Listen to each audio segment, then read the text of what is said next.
Okay, I'm going to create a text frame, so I click on the text tool in the tools and drag out a frame.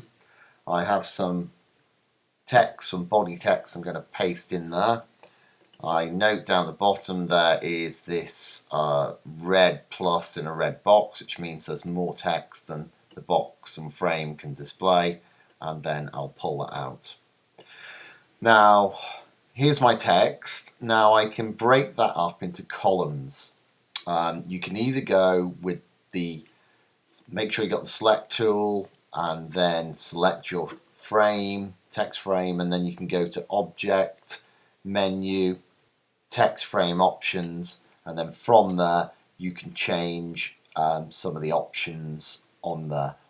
Or you can go up here and it says 1 and I can take it and make it 2 or even 3. At the bottom here, it's the next one. This is the gutter, so that's the gap between the columns, and we can take those, increase it or decrease it. Now I'm going to bring in a object that's been cut out. It's been cut out in Photoshop.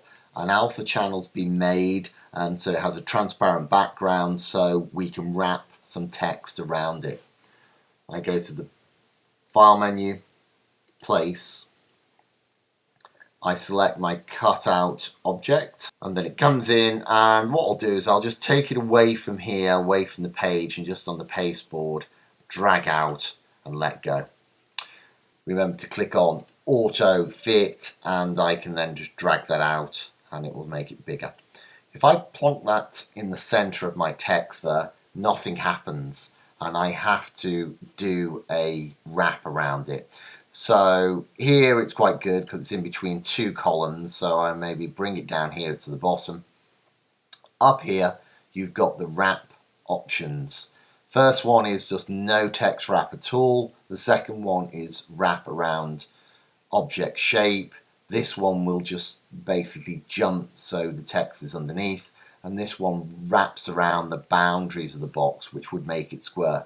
I need to go for wrap around the object shape, and I click that. Now when I've done that, you'll be able to see it's moved those text and push them out the way. If we move it around, you'll see it's pushing the text out the way. Now you'll see it's quite close in places, which doesn't look good. So we'll need to push the text out of the way by creating a bit of a greater force field around, so it pushes it. If I go to the window menu, I go down to text wrap, a little panel will appear and it's got a number of options on there. The one here, the top offset, we'll click on there, and as we do that you will see it starts to push around. Because we've just got one path all the way around, we only have to do the top offset. If it was a square frame, we could adjust it separately on all of those, but what it will do is just push it out the way.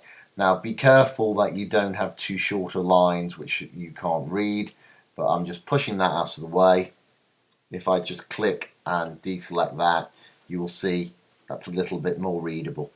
Note down the bottom, my text is now pushed down, so the box needs to be made bigger so all the text is readable, and I pull that down until that box goes. Now if we look at the text, we've got it wrapped on there. If I click the object, you'll see it will move around. Whenever you're doing this technique, you need to make sure that your text is legible and you haven't broken it up and it's unreadable.